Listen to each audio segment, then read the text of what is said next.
कल्पना कीजिए एक ऐसी स्त्री जो पानी के नीचे रहती है, जिसके महल में सूरज की रोशनी नहीं पहुंचती, लेकिन मणियों की चमक से हर कोना जगमगाता है। जो प्रेम करती है जानते हुए कि वो प्रेम कभी पूरा नहीं होगा। जो एक मरते हुए योद्धा को जिंदा करती है बिना किसी से कहे, बिना किसी की तारीफ मांगे। और जब दुनिया उस योद्धा को याद करती है, उस स्त्री का नाम भी नहीं लेती।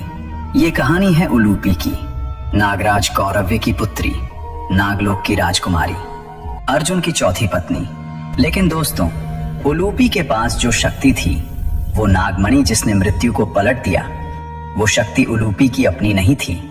वो शक्ति आई थी किसी और से, एक ऐसी देवी से जिनका जन्म खुद एक रहस्य है। कुछ कहते हैं वो भगवान शिव के मस्तिष्क से उत्पन्न हुई, कुछ कहते हैं वो शिव के उस विष से जन्मी जो समुद्र मंथन में निकला था। एक ऐसी देवी जिन्हें खुद उनकी मां ने ठुकराया, जिन्हें पति ने छोड़ दिया, जिन्हें देवताओं ने भी वो सम्मान नहीं दिया जिनकी वो हकदार थीं। फिर भी वो टूटी नहीं, क्योंकि उनके मन में था एक अटूट संकल्प, मैं खुद को साबित करूंगी और एक दिन पूरी दुनिया मुझे पूजेगी। ये है मां मनसा देवी, सर्पों की देवी, नागलोक की अधिष्ठात्री, वासुकी नाग की बहन, शिव की मानस पुत्री। वो शक्ति जिनके बिना उलूपी की कहानी अधूरी है, वो देवी जिनके बिना नागलोक की कोई भी कहानी पूरी नहीं होती। आज की इस यात्रा में आप जानेंगे उलूपी और मां मनसा देवी की वो कहानियां जो ग्रंथों में दबी रह गईं। ये उस नाग कन्या की गाथा है जिसने प्रेम किया पर दुनिया को कभी नहीं बताया। ये उस देवी की गाथा है जिसने जहर सहा पर हमें कभी नहीं छोड़ा। तो बने रहिए हमारे साथ।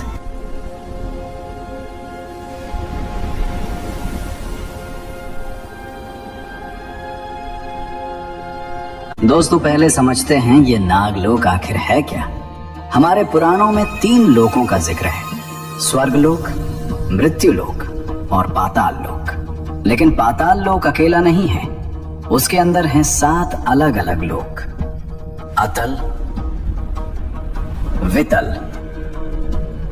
सुतल, तलातल, महातल, रसातल और पाताल। और इन्हीं में से एक हिस्से में बसा है नागलोक, जहां रहते हैं नाग, अर्ध मानव अर्ध सर्प, जिनकी सभ्यता इंसानों से भी पुरानी है, जिनके पास ज्ञान है, जादू है और अपार शक्ति है। महाभारत और विष्णु पुराण में नागलोक का वर्णन इस तरह है, मणियों की रोशनी से जगमगाते महल, सोने की दीवारें, हीरे माणिक्य से सजे दरवाजे, जहां न सूरज की जरूरत है न चांद की। नागों की मणियां वही उस दुनिया का उजाला है। महर्षि कश्यप ब्रह्मा जी के मानस पुत्र, उनकी कई पत्नियां थीं और हर पत्नी से अलग अलग प्रजातियां उत्पन्न हुई। देवता, दानव, पशु, पक्षी सब कश्यप ऋषि की ही संतानें हैं। उनकी एक पत्नी थी कद्रु। कद्रु सर्पों की माता। उनके गर्भ से हजारों नागों ने जन्म लिया। शेषनाग, वासुकी, तक्षक, करकोटक, पद्म और अनगिनत और। यही नागवंश नागलोक के निवासी बने और इन्हीं में से एक थे नागराज कौरव्य, शक्तिशाली, न्यायप्रिय, नागलोक के सम्मानित राजाओं में से एक। और उनकी पुत्री थी उलूपी। उलूपी नाम का अर्थ है जो लहरों पर चले। नागलोक की सबसे कुशल, सबसे सुंदर, सबसे विदुषी राजकुमारियों में से एक। उसे ज्ञान था नाग विद्या का, औषधि का, मंत्र का। वो नाग रूप भी धारण कर सकती थी और स्त्री रूप भी। जल उसका घर था, नागलोक उसका राज्य था। लेकिन उसकी जिंदगी में एक दर्द था। उलूपी का विवाह हुआ था एक नाग राजकुमार से, लेकिन उसके पति की मृत्यु हो गई गरुड़ के हाथों। गरुड़ भगवान विष्णु का वाहन, नागों का सबसे बड़ा शत्रु। उलूपी विधवा हो गई, अकेली, उदास। नागलोक में थी, सब कुछ था, लेकिन एक अजीब खालीपन था। तब तक, उस एक रात तक, जब गंगा के किनारे एक धनुर्धर आया। बात है महाभारत के आदि पर्व की। 5 पांडवों ने आपस में एक नियम बनाया था। द्रौपदी, जो 5 की पत्नी थी, उनके साथ एक एक करके रहती थी। नियम था जब एक भाई द्रौपदी के कक्ष में हो, दूसरा भाई उस कक्ष में प्रवेश नहीं करेगा। अगर कोई ये नियम तोड़े तो उसे 12 साल का वनवास भोगना होगा। एक दिन एक ब्राह्मण आया रोते हुए, बोला, मेरी गायें चोर ले गए, मुझे बचाओ। अर्जुन के पास हथियार थे, लेकिन वो हथियार रखे थे द्रौपदी और युधिष्ठिर के कक्ष में। अर्जुन के सामने 2 रास्ते थे। एक, नियम मानो, ब्राह्मण को जाने दो, धर्म टूटने दो। दूसरा, नियम तोड़ो, ब्राह्मण की रक्षा करो और सजा भुगतो। अर्जुन के सामने धर्म संकट था। एक ओर नियम, दूसरी ओर एक ब्राह्मण की पुकार। अर्जुन क्षत्रिय थे, रक्षा करना उनका धर्म था। अर्जुन ने दूसरा रास्ता चुना। कक्ष में गए, हथियार लिए, ब्राह्मण की गायें वापस दिलाई और फिर खुद को सजा दी, 12 साल का वनवास। युधिष्ठिर ने मना किया, बोले, अर्जुन, तुमने मुझे नहीं देखा था, यह नियम भंग नहीं है। लेकिन अर्जुन नहीं माने। जो नियम बनाया है वो खुद पर भी लागू होता है। यही अर्जुन का धर्म था। और इसी वनवास में शुरू हुई उलूपी की कहानी। 12 साल अकेले तीर्थ यात्रा करते हुए अर्जुन देश देश घूमे, मंदिर गए, नदियों में डुबकी लगाई। एक रात हरिद्वार के पास गंगा के किनारे अर्जुन रुके। रात का समय था, चांद था, नदी बह रही थी। अर्जुन ने सोचा, स्नान करते हैं। वो पानी में उतरे। ठंडा पानी, शांत रात, और तभी किसी ने उनका पैर पकड़ लिया। अर्जुन ने नीचे देखा, कुछ नहीं दिखा, लेकिन खिंचाव था जोरदार। वो नीचे जाने लगे। 1 फुट, 2 फुट, 5 फुट, 10 फुट। डर नहीं, क्योंकि जैसे जैसे वो नीचे गए अंधेरा नहीं हुआ, बल्कि रोशनी आती गई। मणियों की चमक, फूलों की खुशबू, सोने के स्तंभ, हीरे जड़ी दीवारें, ये था नागलोक। अर्जुन हैरान था, चारों ओर देख रहा था, और तभी उसके सामने आई एक स्त्री। असाधारण सुंदरता, शांत आंखें, लेकिन उन आंखों में एक गहरी तड़प। ये थी उलूपी। वो देर तक खड़ी रही, बस देखती रही, और फिर धीरे से बोली, अर्जुन, मैं उलूपी हूँ, नागराज कौरव्य की पुत्री। मैं आपको बहुत पहले से जानती हूँ। जब से आपने खांडोप्रस्थ की भूमि बसाई, जब से आपको इंद्र ने दिव्यास्त्र दिए, मैं आपको देखती आई हूँ, और मेरा मन आप पर आ गया है। अर्जुन ने उसे देखा, एक विधवा राजकुमारी, अकेली, जिसने न किसी से कुछ मांगा था, न किसी को धोखा दिया था। अर्जुन ने तुरंत हाँ नहीं की। वो धर्म के पुजारी थे, नियमों के पक्के। उन्होंने कहा, मैं वनवास में हूँ, व्रत में हूँ, मैं किसी से विवाह नहीं कर सकता। उलूपी आगे बोली, मैं जानती हूँ, तुम्हारा व्रत द्रौपदी से जुड़े नियम के कारण है। वो नियम यह नहीं कहता कि तुम किसी भी स्त्री से विवाह नहीं कर सकते। लेकिन अर्जुन, मैं एक विधवा हूँ। धर्मशास्त्र कहते हैं, एक विधवा की पुकार को अनसुना करना महापाप है। क्या आप मुझे निराश करेंगे? अर्जुन के मन में एक उलझन थी। एक तरफ था उनका व्रत, उनका वनवास, दूसरी तरफ थी एक विधवा स्त्री की विनती, एक भावनाओं से भरी पुकार। लेकिन ऋषियों ने भी यही कहा था, एक विधवा की अनदेखी करना धर्म के विरुद्ध है। अर्जुन ने उलूपी की आंखों में देखा। उन आंखों में मांग नहीं थी, शर्त नहीं थी, बस एक सरल निस्वार्थ भाव था। और अर्जुन ने कहा, हाँ।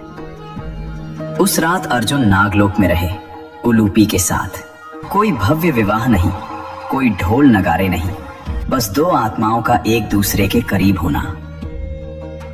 और सुबह जब सूरज ऊपर उग रहा था, उलूपी ने अर्जुन को विदा करते हुए एक वरदान दिया। अर्जुन, आज से जल के सभी जीव, मछली, मगरमच्छ, सर्प, कोई भी आपको नुकसान नहीं पहुंचा सकेगा। जल में आप सदा अजय रहेंगे। अर्जुन मुड़े। पानी के नीचे उलूपी की परछाई धीरे धीरे मिटती जा रही थी। एक रात, एक मुलाकात, एक प्रेम जो पूरा नहीं हो सकता था, लेकिन जो कभी खत्म भी नहीं हुआ। दोस्तों, उस एक रात के बाद उलूपी के गर्भ से एक पुत्र का जन्म हुआ। उसका नाम रखा गया इरावन। इरावन, अर्जुन और उलूपी का पुत्र। इरावान के भीतर नागवंश का रक्त भी था और पांडवों का तेज भी। वो वीर था, निडर था, अपने पिता की तरह, जो नागलोक में पला, जिसमें पिता का वीरत्व था और माँ का नागबल। जहाँ एक माँ का सबसे बड़ा दर्द सामने आता है। वर्षों बीत गए, इरावान बड़ा हो गया, कुरुक्षेत्र का युद्ध शुरू हो गया।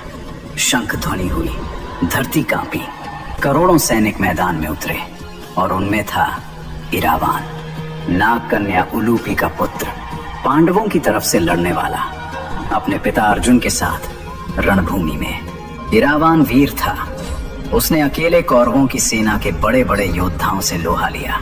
रणभूमि में उसका तेज देखकर दुश्मन भी चौंकते थे। लेकिन युद्ध में सब कुछ हमेशा अच्छा नहीं होता और एक दिन इरावान वीर गति को प्राप्त हुआ। वो रणभूमि में शहीद हो गया। सोचिए, उलूपी ने क्या महसूस किया होगा। जिस पुरुष से उन्होंने प्रेम किया, उसका बेटा अब नहीं रहा। पहले अर्जुन उनसे दूर गया था, अब उनका पुत्र भी उनसे छिन गया। उलूपी सिर्फ प्रेमिका नहीं थी, वो माँ भी थी, और माँ का दर्द किसी दूसरे दर्द से बड़ा होता है। उलूपी टूट गई होंगी, लेकिन बिखरी नहीं। वो उलूपी जो अर्जुन के जाने के बाद भी उन्हें भूली नहीं, जो नागलोक में बैठकर मृत्यु लोक की खबरें सुनती रही, जो तब तक चुप रही जब तक जरूरत नहीं पड़ी, और जब जरूरत पड़ी तो वो आई चुपचाप, बिना बुलाए। महाभारत का युद्ध खत्म हो गया था। 18 दिन का वो महायुद्ध जिसने पूरे आर्यावर्त को बदल दिया। लाखों योद्धा मारे गए, कुरुवंश लगभग खत्म हो गया। पांडव जीते, युधिष्ठिर राजा बने, लेकिन जीत के साथ आया था एक बोझ, एक शाप का बोझ। वासुओं ने, अष्टवसुओं ने एक बार अर्जुन को शाप दिया था, क्योंकि अर्जुन ने युद्ध में वीर बब्रू का वध किया था, जो एक देवता का अंश था। उस शाप के अनुसार एक दिन अर्जुन का वध उसके अपने वंश से होगा। अर्जुन को ये बात पता थी, लेकिन वो नहीं जानते थे वो दिन कब आएगा और कहां से आएगा। लेकिन उलूपी को भी पता थी, और उलूपी को ये भी पता था इस शाप से मुक्ति कैसे मिलेगी। कहा जाता है नागवंश को ज्ञान की शक्ति मिली हुई थी, भूत, भविष्य, वर्तमान तीनों जानने की। उलूपी ने जाना इस शाप से मुक्ति का एक ही रास्ता है। अर्जुन को उसके अपने पुत्र के हाथों पराजित होना होगा, यानी बभ्रुवाहन के हाथों। बभ्रुवाहन जो चित्रांगदा और अर्जुन का पुत्र था, मणिपुर का राजा। उलूपी के मन में योजना बनी और उन्होंने अपना काम चुपचाप शुरू किया।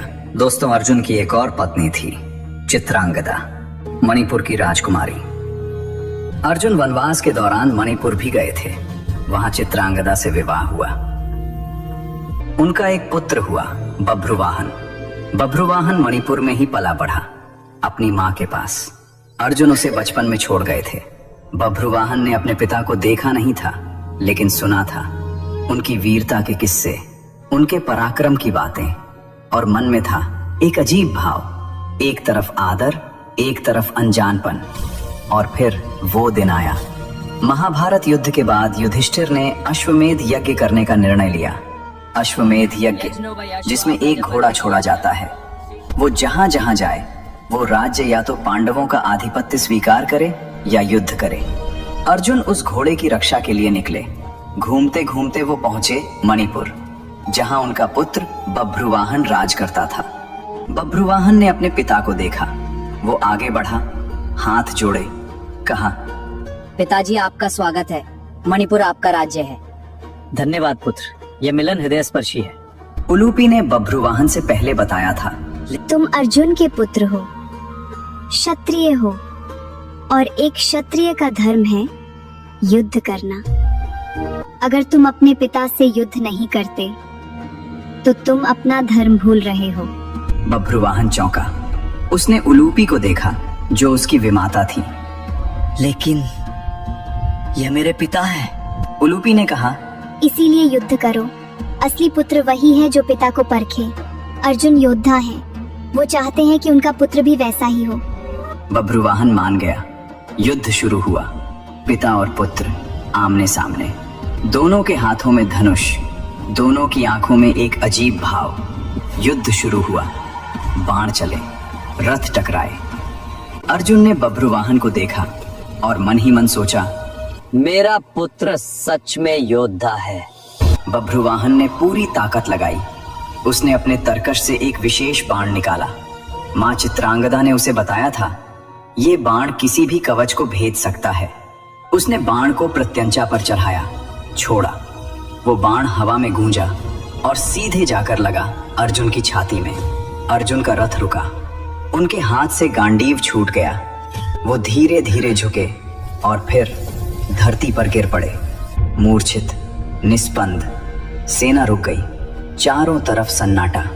बभ्रुवाहन ने देखा, उसके पिता जमीन पर थे, हिल नहीं रहे, सांस नहीं दिख रही।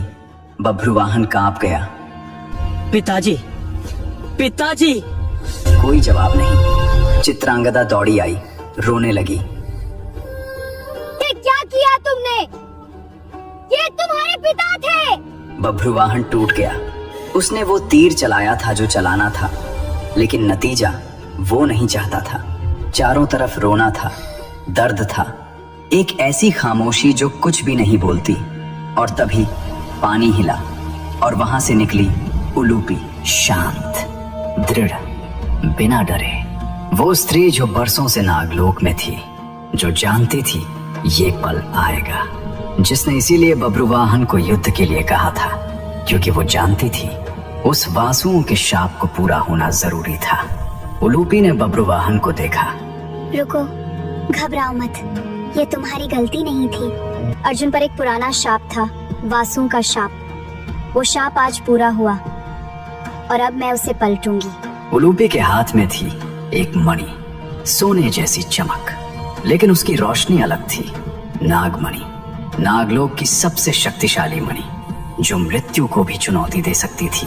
उलूपी ने वो मणि अर्जुन की छाती पर रखी और बंद आंखों से मंत्र पढ़ने लगी। एक क्षण, दो क्षण, तीन क्षण, सबकी सांसें रुकी हुई थी। और फिर अर्जुन की उंगलियां हिली, छाती ऊपर नीचे होने लगी, पलकें कांपी और आंखें खुल गईं। अर्जुन जी उठे। चित्रांगदा ने माथे पर हाथ रखा, रोई। बभ्रुवाहन ने पिता के पैर थामे और उलूपी ने बस देखा, मुस्कुराई और पीछे हट गई। कोई नाटक नहीं, कोई दिखावा नहीं, जो करना था किया, चली गई। यही थी उलूपी, जो बरसों से चुपचाप प्रेम करती रही, जिसने कभी नहीं कहा याद रखना मुझे, जो बस थी हमेशा। यही है उलूपी का असली स्वरूप। दोस्तों, अब बात करते हैं उस शक्ति की जिसके बिना ये पूरी कहानी अधूरी है। मां मनसा देवी, सर्पों की देवी, नागलोक की अधिष्ठात्री, जहर को अमृत में बदलने वाली, जिनके भक्त आज भी लाखों में हैं, जिनका मंदिर हरिद्वार की शिवालिक पहाड़ियों पर है, जिनके दरबार में हर साल करोड़ों लोग आते हैं। लेकिन मां मनसा देवी हैं कौन, कहां से आई और उनकी जिंदगी कैसी थी? ये कहानी उतनी सरल नहीं जितनी लगती है। देवी भागवत पुराण और मनसा मंगल काव्य, दोनों में मां मनसा देवी की कहानी मिलती है। एक मान्यता के अनुसार महर्षि कश्यप और उनकी पत्नी कद्रु की पुत्री हैं मां मनसा, यानी वो नाग वंश से हैं, वासुकी की बहन। लेकिन एक और गहरी कथा है। जब समुद्र मंथन हुआ और हलाहल विष निकला और भगवान शिव ने वो विष पिया, तो उस विष की जलन से शिव जी का पूरा शरीर जल रहा था। उस पीड़ा में शिव के मानस से एक शक्ति उत्पन्न हुई, एक कन्या जो जहर को जानती थी, जो विष को समझती थी, जो नागों की भाषा बोलती थी। उस कन्या ने शिव जी के शरीर का सारा विष खींच लिया, उन्हें राहत दी और शिव जी ने कहा, यह मेरी मानस पुत्री है। मस्तक यानी मन से उत्पन्न होने के कारण नाम पड़ा मानसा, मां मनसा देवी। लेकिन दोस्तों, मां मनसा देवी की जिंदगी बहुत कठिन थी। ये जानकर आप चौंकेंगे, जो देवी आज लाखों लोगों की पूजा पाती हैं, उन्हें खुद बहुत संघर्ष करना पड़ा। एक दिन भगवान शिव मां मनसा को कैलाश ले गए। मां पार्वती ने उन्हें देखा और मन में शक आया। यह कौन स्त्री है जो शिव के साथ आई है? जब पता चला कि ये शिव की पुत्री है, तो भी पार्वती के मन में द्वेष रहा। क्रोध में एक दिन पार्वती जी ने मां मनसा की एक आंख जला दी। हाँ दोस्तों, एक देवी को उनकी ही मां ने जला दिया। इसीलिए मां मनसा देवी को एक नयनी भी कहा जाता है। यानी एक आंख वाली। जिस घर में रहना था उसी घर में इतना दर्द। लेकिन माँ मनसा रुकी नहीं, आगे बढ़ी और एक दिन उनका विवाह हुआ ऋषि जरत्कारु से। लेकिन यहाँ भी कठिनाई थी। ऋषि जरत्कारु ने विवाह के लिए एक अजीब शर्त रखी। मेरी पत्नी का नाम भी मेरे जैसा होना चाहिए, जरत्कारु। जरत्कारु का अर्थ होता है जिसका शरीर तपस्या से क्षीण हो गया हो। संयोग से माँ मनसा का एक नाम जरत्कारु भी था और इसीलिए विवाह संभव हुआ। लेकिन ऋषि जरत्कारु बहुत कठोर स्वभाव के थे। एक दिन की बात है, ऋषि जरत्कारु सो रहे थे। संध्या का समय था, पूजा का समय निकला जा रहा था। माँ मनसा ने सोचा, धर्म की रक्षा के लिए उन्हें जगाना जरूरी है। उन्होंने ऋषि को धीरे से जगाया, बस इतनी सी बात। और ऋषि जरत्कारु इतने क्रोधित हुए कि उन्होंने माँ मनसा को त्याग दिया और वन चले गए। दोस्तों, उस समय माँ मनसा गर्भवती थी। एक माँ बनने वाली स्त्री अकेली छोड़ दी गई। न घर, न पति, न सम्मान। माँ पार्वती ने पहले ही ठुकरा दिया था। देवताओं ने भी वो सम्मान नहीं दिया जिनकी वो हकदार थी। पूजी नहीं जाती थी। दुनिया ने हर तरफ से दरवाजे बंद कर दिए। लेकिन माँ मनसा ने एक बात तय की, अगर देवलोक ने नहीं माना तो मैं मृत्युलोक में अपनी पूजा स्थापित करूंगी। अगर परिवार ने नहीं माना तो भक्त मानेंगे। मैं हार नहीं मानूंगी। यही था माँ मनसा का स्वाभिमान। एक स्त्री जिसे परिवार ने, समाज ने, देवताओं ने, सबने ठुकराया, लेकिन वो अपनी शक्ति से पूरे ब्रह्मांड में पूजनीय बन गई। और यहीं से शुरू होती है चांद सदागर की कथा। बंगाल में एक धनी व्यापारी था, चांद सदागर। बहुत अमीर, बहुत घमंडी और भगवान शिव का परम भक्त। उसने ठान लिया था वो सिर्फ शिव की पूजा करेगा, किसी और देवी देवता की नहीं। माँ मनसा देवी ने उसे कई बार इशारा दिया, सपने में आई, उनके भक्तों ने समझाया, लेकिन चांद सदागर ने हर बार मना कर दिया। मैं सिर्फ महादेव का भक्त हूँ, किसी नागिन की पूजा नहीं करूंगा। माँ मनसा को दर्द हुआ, लेकिन उन्होंने सोचा, ठीक है, परीक्षा होगी। माँ मनसा ने अपने नागों को भेजा। चांद सदागर के एक व्यापारी दल को समुद्र में तूफान ने डुबो दिया। सब कुछ चला गया। चांद सदागर के 6 बेटे थे। एक एक करके नाग ने डसा और वो चले गए। चांद सदागर टूटता रहा, लेकिन झुका नहीं। फिर भी मनसा की पूजा नहीं करूंगा। और फिर आया उसका 7वां बेटा लखिंदर। लखिंदर की शादी तय हुई। दुल्हन थी बेहुला, एक सुंदर साहसी प्रेमी लड़की। शादी से पहले जब ज्योतिषियों ने देखा, बोले, लखिंदर की शादी की रात खतरे में है। चांद सदागर ने एक लोहे का कमरा बनवाया। हर दरार बंद, हर छेद बंद, कोई नाग प्रवेश न कर सके। शादी हुई। लखिंदर और बेहुला नए कमरे में गए। रात हुई और तभी एक सूक्ष्म दरार से मां मनसा के एक नाग ने प्रवेश किया। लखिंदर को डसा और लखिंदर मर गया। बेहुला रोई, लेकिन रोते रोते एक बात तय कर ली, मैं हार नहीं मानूंगी। उसने अपने पति की लाश एक केले के तने की नाव पर रखी और नदी में उतर गई। अकेली। महीनों बही, कभी भूख लगी, कभी प्यास, कभी डर, लेकिन वो रुकी नहीं। लोगों ने उसे देखा, कुछ ने मदद की, कुछ ने रोका, लेकिन वो आगे बढ़ती रही। अब आप सोच रहे होंगे, बेहुला सीधे मां मनसा देवी के पास क्यों नहीं गई? उन्हीं ने तो लखिंदर के प्राण लिए थे। लेकिन दोस्तों, बेहुला चतुर थी। वो जानती थी मां मनसा और उसके ससुर चांद सदागर के बीच सालों से दुश्मनी थी। चांद सदागर का घमंड अभी टूटा नहीं था। अगर वो सीधे मां मनसा के पास जाती तो मां मनसा कहती, पहले तुम्हारे ससुर झुके, तब बात होगी। और न्याय वहीं रुक जाता। इसीलिए बेहुला ने एक और रास्ता चुना। वो सीधे स्वर्गलोक गई, जहां इंद्र थे, जहां शिव थे, जहां सारे बड़े देवता थे। वहां उसने देवताओं के सामने नृत्य किया। ऐसा नृत्य जिसमें दर्द था, प्रेम था, हठ था। देवता मुग्ध हो गए। उन्होंने बेहुला की पूरी कहानी सुनी। महीनों लाश के साथ बही, अकेली, बिना रुके, सिर्फ प्रेम के लिए। देवताओं का दिल पिघल गया। बोले, मांगो। जो चाहो। बेहुला ने कहा। मुझे मेरे पति की जिंदगी चाहिए, और सिर्फ मेरे पति की नहीं, चांद सदागर के 7 पुत्रों की जिंदगी चाहिए। देवताओं ने एक दूसरे को देखा। फिर उन्होंने माँ मनसा देवी को बुलाया और कहा, मनसा देवी, स्त्री ने जो त्याग किया है इसका न्याय होना चाहिए। लखिंदर और चांद सदागर के 7 पुत्रों को जीवित करो। अब माँ मनसा के सामने पूरा स्वर्ग था। इंद्र थे, शिव थे, सारे देवता गवाह थे। ये सिर्फ मांगने की बात नहीं थी, ये स्वर्ग की सभा में न्याय था।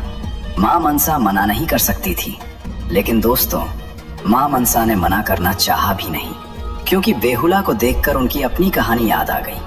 वो भी तो ऐसे ही ठुकराई गई थी, वो भी तो अकेली लड़ी थी, वो भी तो हार नहीं मानी थी। माँ मनसा की आंखें भर आईं। उन्होंने कहा, लखिंदर जिएगा, और सिर्फ लखिंदर नहीं, चांद सदागर के 7 पुत्र जिएंगे। और वो जी उठे, 7। स्वर्ग की सभा में सबके सामने ये न्याय हुआ। अब पूरी दुनिया जान गई बेहुला सती है और माँ मनसा देवी एक शक्तिशाली पूजनीय देवी है। चांद सदागर के घर में उत्सव हो गया, और चांद सदागर, जो कभी झुकने को तैयार नहीं था, आज उसने माँ मनसा देवी के सामने घुटने टेके। माँ, मैंने गलती की, आप मेरी देवी हैं। और माँ मनसा देवी ने चांद सदागर को आशीर्वाद दिया, दुश्मन को भी माफ कर दिया। यही है माँ मनसा। वो दंड देती हैं, लेकिन नाश नहीं करती। वो जहर देती हैं और अमृत भी वही देती हैं। दोस्तों, अब वो सवाल जो आप सोच रहे होंगे, उलूपी और माँ मनसा देवी का क्या रिश्ता है? ये रिश्ता बहुत गहरा है। एक कथा के अनुसार माँ मनसा देवी नागराज वासुकी की बहन है, और वासुकी उसी नागलोक के राजाओं में से एक हैं जहां उलूपी रहती थी।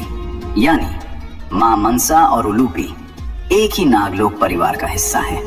माँ मनसा सर्पों और नागों की अधिष्ठात्री देवी, यानी हर नाग कन्या उन्हीं की शक्ति के अधीन है। उलूपी की वो नागमणि जिससे अर्जुन जीवित हुआ, वो शक्ति माँ मनसा की ही देन थी। जो ज्ञान उलूपी के पास था वो नागलोक का ज्ञान था, और नागलोक का ज्ञान माँ मनसा ने ही दिया था। दोस्तों, इस पूरी कहानी में एक बात बार बार दिखती है। उलूपी ने प्रेम किया बिना शर्त के। माँ मनसा ने दर्द सहा लेकिन टूटी नहीं। बेहुला ने मृत्यु से लड़ी अकेले। चांद सदागर ने देर से सही सच माना। ये सब हमें एक ही बात सिखाते हैं, जो सच्चे मन से मांगे उसे मिलता जरूर है, जो सच्चे मन से दे उसे याद किया जाता जरूर है।